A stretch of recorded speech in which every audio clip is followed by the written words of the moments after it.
जय हिंद दोस्तों। आज ऐसे दावे किए जा रहे हैं कि यूनाइटेड नेशन सिक्योरिटी काउंसिल ने दिल्ली ब्लास्ट जो हुआ था उसकी रिस्पॉन्सिबिलिटी जैश ए मोहम्मद ने लिया है, ऐसा यूनाइटेड नेशंस के सिक्योरिटी काउंसिल ने बोला है। ऐसा आज दावा किया जा रहा है।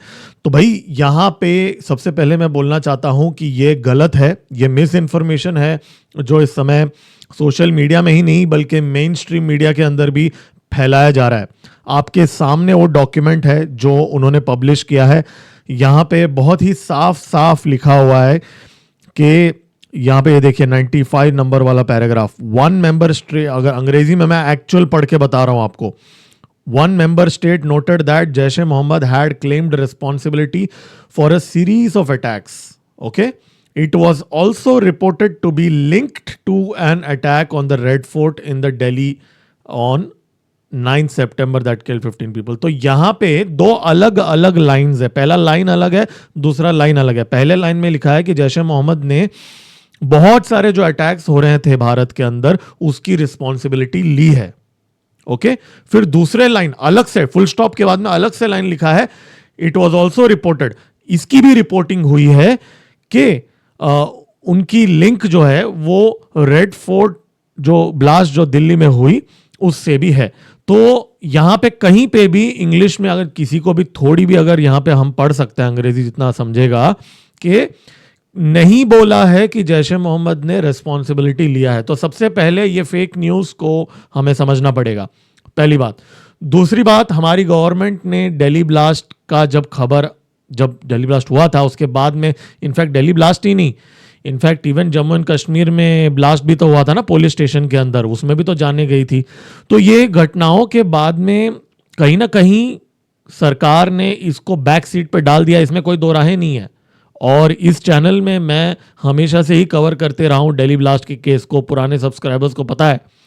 तो अब ये बात को ठंडा कर दिया गया है सरकार के द्वारा, इसमें भी कोई दो राहें नहीं है और एक्शन लेना भी चाहिए।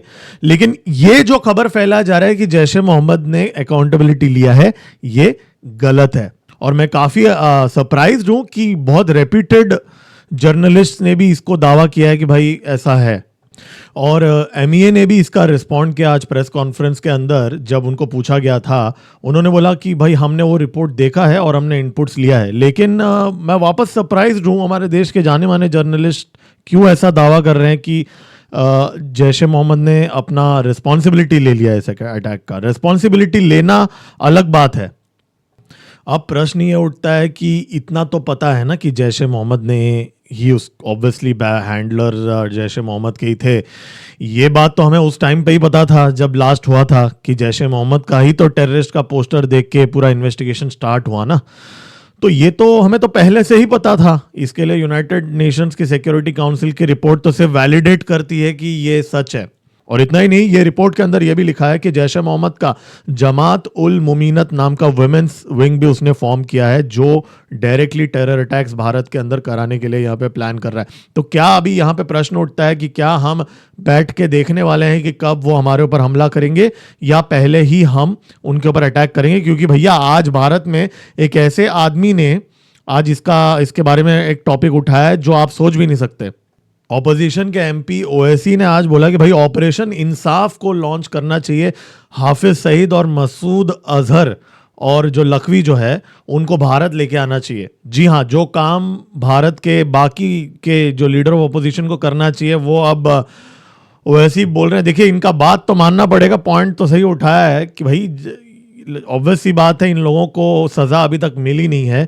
तो ऑपरेशन सिंदूर का सक्सेस कैसे मेजर किया जाएगा? क्योंकि वो तो अपने कारनामे कम नहीं कर रहे हैं। इनफैक्ट लश्कर तैयबा और जैश ए मोहम्मद तो एक्सपैंड ही कर रहे हैं ना, विमेंस विंग लॉन्च कर दिया उन लोगों ने, अभी तो उनके कैंप्स भी वापस एक्टिव हो चुके हैं।